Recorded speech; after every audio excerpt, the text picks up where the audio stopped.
brand new video. We are here back in the barn once again. It's been a really long time since I've made a video. Lucy's here with me. So hi, Lucy. This is Lucy. So here we are. She's pitting. Oh my gosh. Anyways, so it's been a really long time and I have a really good idea for today. So today I'm gonna show you guys how to properly tack up. So today we have a really good model. What is the word I'm looking for? I guess model for the job. I don't know. So I already got her caught and she's already been groomed. So yeah, I'm just gonna show you everything that you need to know to tack up your horses, all the stuff you may need, stuff like that. So without any further ado, let's get right into the video. Alrighty, so Misty is the horse we're going to be using today. This is Misty, and I use her as an example. Got a couple of different things here tack-wise, and I'm going to show you guys what you're going to need for your tack. So, there's a couple of different saddle pads. We'll start with that. So this is pretty much your standard saddle pad. These are probably the most popular ones because they're personally my favorite, but they're the most popular ones because they work probably the best as far as the standard ones. Now, you can get them really bougie, and you can get them like with a cooling agent type thing where they're designed to kind of cool off your horse better. You can get them with comes with a little bit of bulk right here, extra padding. You can get them all kinds of ways. So depending on the brand, they're going to be different. So this brand, I forget what it's called, Reinsman. This is a Reinsman saddle pad, and they're a little bit harder. And they kind of hold their shape a little bit more. They're a little bit thinner, and this is for a very big horse. So this hole is much more round and wider. If you're looking for a little bit more of a cheaper option for saddle pads, this also works. You can use these just fine. They get the job done. Of course, in the long run, they're probably not the best, but you know, they get the job done. They get dirty, but they're not the prettiest flower in the garden. They kind of look like a rug, but that's okay. They still work. They still get the job done, and your horse will be fine. There's so many other types of saddle pads out there other than just those, so keep that in mind. Those are just a couple of quick little examples. So then there's this. This is called a saddle blanket. A saddle blanket is not a saddle pad. There's a difference. So a saddle blanket goes on top or underneath of the saddle pad, depending if you're wanting it for looks or for function. So for function, you'd put it under the saddle pad, kind of adds an extra padding to their withers. If your horse has really high withers, you probably want to use one of these. If you're looking just for the design, then you can just put it on top. They'll still add a little extra padding, but they probably won't work as well as they would if they were underneath. So for today's video, I'm going to use this saddle pad. This is a smaller one, a standard one, and it fits her very well. You also, saddle pads, just like saddles, need to fit the horse as well. So that you want to have the one that has the best fit for their, some horses, like Misty here, she has some pretty high withers, and I'll show you what the withers are in case you don't know. So the withers is the highest point on a horse's back. So when you're measuring a horse in hands, you start from the bottom of their feet to their withers. So a lot of people will just throw it on like that, which is kind of how it's supposed to go. Personally, I put it up just a little bit farther because when I put on my saddle, it comes down, so it pulls it back down. So I'll show you that. Hopefully this is a little bit of a better angle. So when you're putting your saddle pad on, this one's a little bit dirty. As you can see, it almost looks like it's up on her neck. So, yeah, a lot of people will do this, and I do this personally. I love doing this. So, you want to put it down here, up here, kind of where there's a really nice, almost the palm of your hand type of space underneath there. So, some people, like I said, will put it exactly where it's supposed to go, and it'll kind of look like that a little bit. So some people will do that, but when I throw on the saddle pad goes back. So by the time I'm on the horse and we're ready to ride, the saddle pad is usually back there. And it's just way back, and it's not where it's supposed to go. So I put it up just a tad bit farther, and it's supposed to go. So when you're doing your saddle, a lot of people prefer to throw it on only from the left of the horse. I prefer doing it on either side most of the time. I like to go back and forth kind of, so that way they don't just get used to one side, you know, and freak out if you do it on accident on the other. It's just healthy for the horse to do that. Throw that away.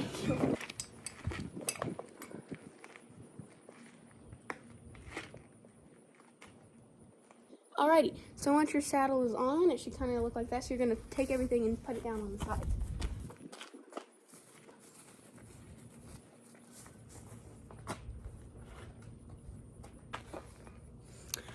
Okay, so once you've done that, you're just going to go around your saddle, make sure nothing's caught underneath of it, because you don't want to cause any bucking or anything like that. Alrighty, so this is how your placement should look from the side of the Latigo. So you kind of want, as you can see, my saddle pad is shifted back. There's no gap anymore. It's shifted to where it needs to go. You want your saddle to be lined up with their shoulders. So your saddle pad should be kind of mid-shoulder, and your saddle should be kind of towards the back of their shoulder. Just about right there, something like that. Yeah, so you're gonna take your Latigo. This is very hard to do one-handed. You're gonna take your Latigo and you're gonna pull it through here, just like this. And you're gonna take it back up through this loop one more time and pull it. And you're gonna get a kink, so take this, get that kink out, pull it up, and then pull this. And then you're gonna put it in one last time through this one. Pull it. Make sure there's no kinks, but don't pull it down. You wanna pull it up. You'll get it tighter. So now we're gonna take it back through the top like that.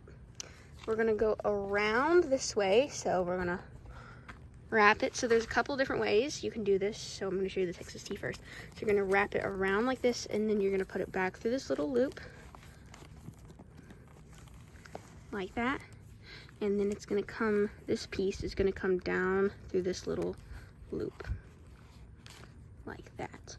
So now leave that nice and loose, and you're going to take this piece right here, the front one, and you're just going to pull it like kind of up and out. And tighten it as tight as it can go. You want to be able to stick your fingers in the back there and it feel nice and tight. Now you want to be able to wiggle your fingers. You don't want it to be too tight, but you also want it to be to where it's like kind of hard to move your wiggle your fingers back there. So now you're going to take this, so this side, see where it connects. So see this loose part, you're going to go up here, see where it connects to this part. So you're going to pull this part until that tightens up as well.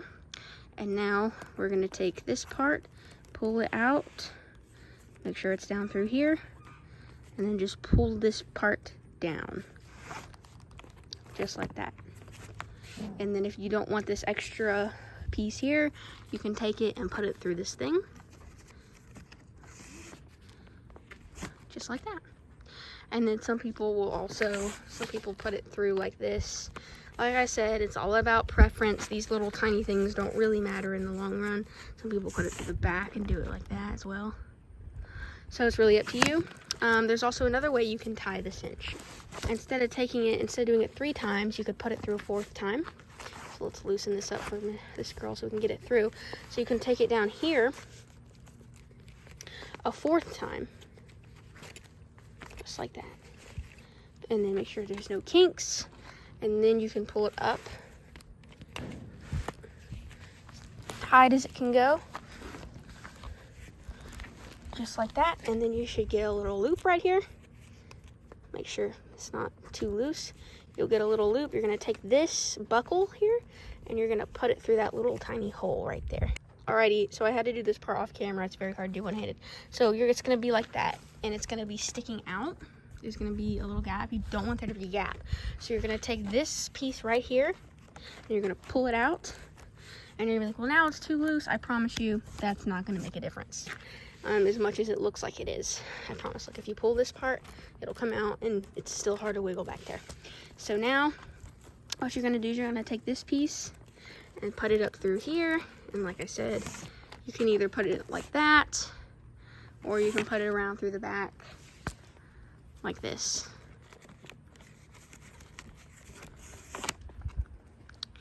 And then just let your stirrup down And then boom, now you've got your cinch nice and done up. So now we're gonna work on the breast collar. Some breast collars don't have this. This is called a wither strap, and this goes around their withers. So what these do is they go right up there around their withers. Now honestly, most breast collars don't have that. Most will just be this part here. And if you don't like this, if you don't want this, most of the time, like 99.9% of the time, they will detach. And you can just do it like that. Go around, and you're gonna put it through this little loop right here, this little loop. So you see how there's the horn, and then there's this little loop. Alrighty, so then there's this little thing that dangles. So this goes between their front legs. It will attach to one of these. It's still loose enough, but it's more snug. You want it to have a little bit of looseness, but not too snug. And this is extremely loose on her, though. This is a very big breast collar for her. This one's very old. It's been very, not old, but it's just very gross, because it's been very heavily used and whatnot. But, so the bit is, see the leather here? So this is the headstock. And so the metal part right here, that's the bit.